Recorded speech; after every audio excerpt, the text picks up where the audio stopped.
सबको जय मसीह की। और आज मेरे भाइयों को मैं प्रभु के बारे में विचार करते हैं और एक अच्छा सा वचन देखते हैं और प्रभु के प्रेम के बारे में देखते हैं और प्रभु की सामर्थ के बारे में देखते हैं और प्रभु के जीवन जो प्रभु कार्य करते हैं उनके बारे में देखते हैं। आज हम दाऊद के बारे में डिस्कस करेंगे ना। दाऊद के बारे में, दाऊद जो प्रभु का दास था और एक राजा था और प्रभु के हमेशा साथ साथ चलता था। और दाऊद एक ऐसा, उसका रूप चमकदार था, उसके मुंह पर एक लाली थी, लाली झलकती थी, इतना सुंदर था एक दाऊद पुरुष।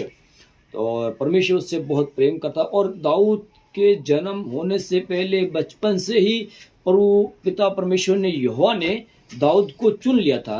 वचन में लिखा, आज वचन हम करें पहला शमूएल उसका 17वां अध्याय है। 17 अध्याय में जो हम पूरे चैप्टर को पढ़ते हैं ना 1 से लेकर, तो उसमें लिखा है कि वहां पर जब फिलिस्तीन में, आज फिलिस्तीन जो थे देश था और वहां पर युद्ध चल रहा था ना, युद्ध चल रहा तो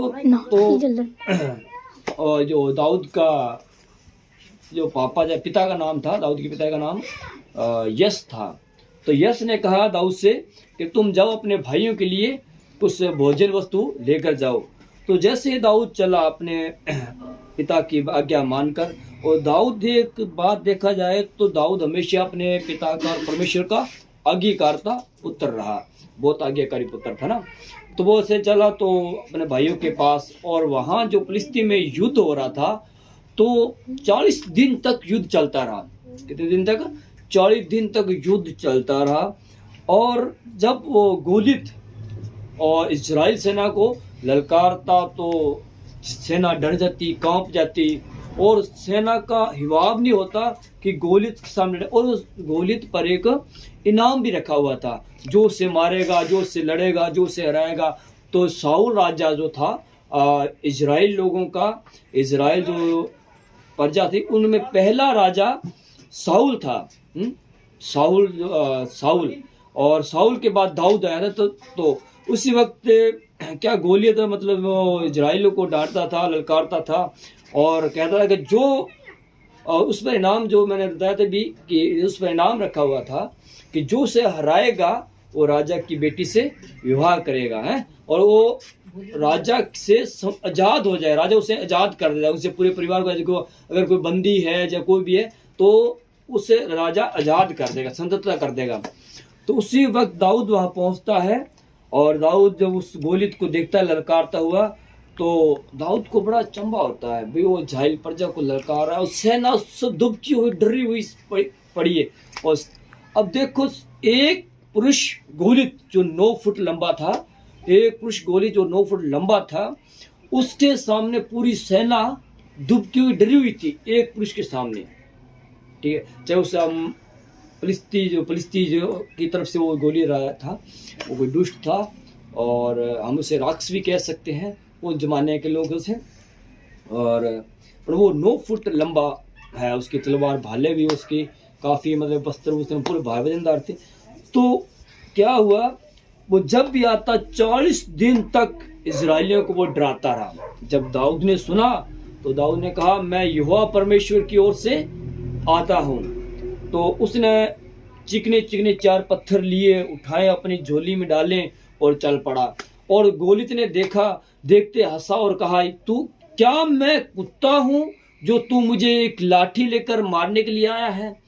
तो गोलियत ने अपने देवताओं के जो पुकारा और इधर दाऊद ने परमेश्वर को पुकारा और प्रभु के नाम से वो गया और एक पत्थर लेकर दाऊद को ऐसा मारा कि दाऊद के गोलियत के सिर में लगा और धस गया।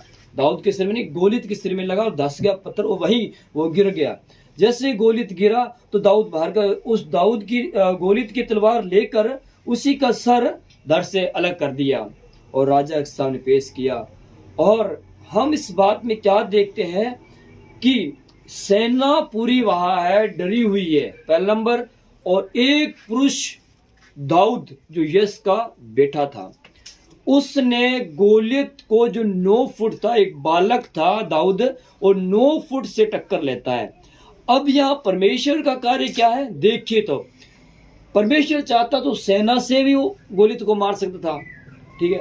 लेकिन अब जो दाऊद था उसके पास ना तलवार थी ना कुछ, उससे बड़े बड़े बस्तर भी पहनाए गए, लेकिन वो बस्तर पहनकर, टोप पहनकर और बड़े बड़े जूते पहनकर, वजनदार तलवार लेकर वो तुर नहीं सका, ठीक है। पर लेकिन सिर्फ एक छड़ी लेकर गया।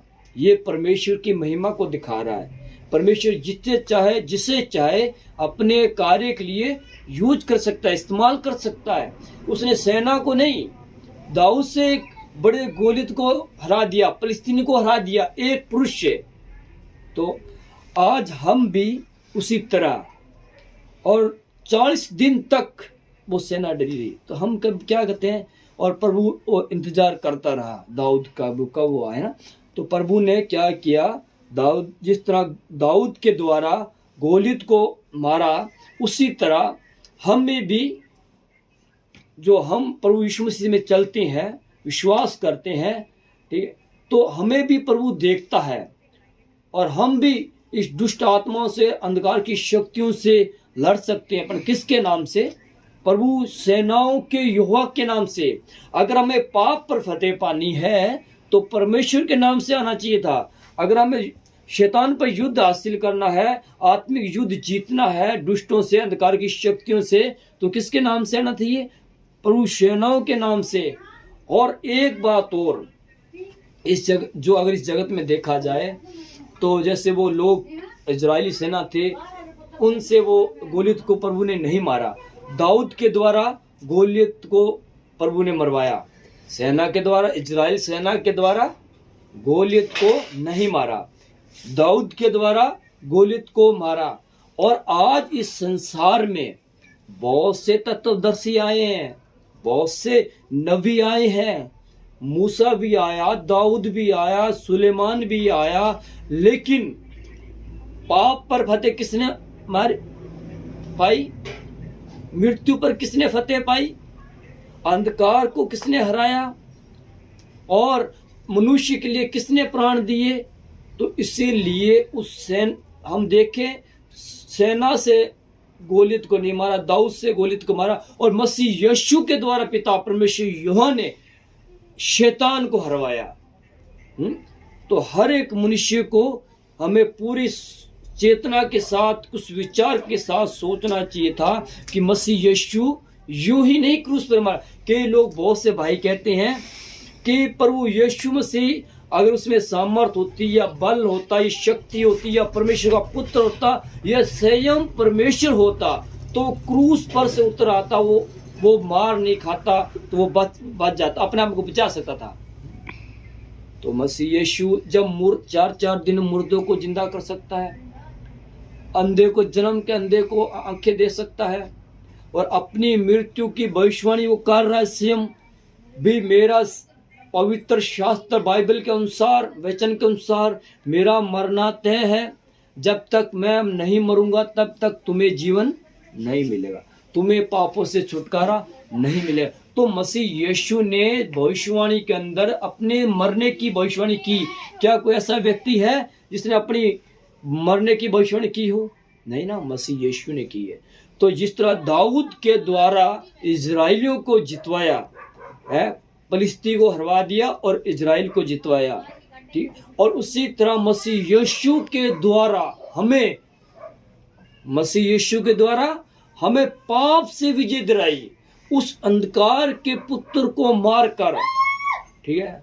हमें एक बात सोचना चाहिए, जिस तरह परमेश्वर का पुत्र है ना, अंधकार का भी पुत्र है, तो अंधकार के पुत्र को और अंधकार को भी परमेश्वर ने नाश किया। हालेलुया, परमेश्वर महान है। मैं हालेलुया शब्द इसलिए बोल रहा हूँ कि परमेश्वर की महानता पर बोल रहा हूँ। इसलिए धन्यवाद करता हूँ प्रभु का कि प्रभु ने हमें एक नया जीवन दे दिया है। इसलिए भाइयों, मैं बहुत सी बातें मेरे मन में उबल रही है, हर एक वचन के द्वारा मैं बोलूँ, आपसे बातें करूँ, पर समय का भी हमें थोड़ा ध्यान रखना है। इसलिए भाइयों, मुझे क्षमा करना अगर मैंने किसी को अशब्द बोल दिया या गलत बोले, किसी के दिल में ठेस लगी हो, तो इसलिए मुझे क्षमा करना। हे भाइयों, मसीह यीशु में बहुत सामर्थ थी, मसीह यीशु में बहुत बल था, और मसीह यीशु में वो स्वयं परमेश्वर का पुत्र भी था और स्वयं परमेश्वर भी था। इसलिए उस पर संदेह ना करो, और संदेह करने से पहले उसके वचन को एक बार पढ़ें, पवित्र शास्त्र जरूर पढ़ के देखें। इसलिए धन्यवाद करते हैं। परमेश्वर वचन पढ़े जाने आशीष हो, उसकी महिमा हो। हालेलुया। जय मसीह की।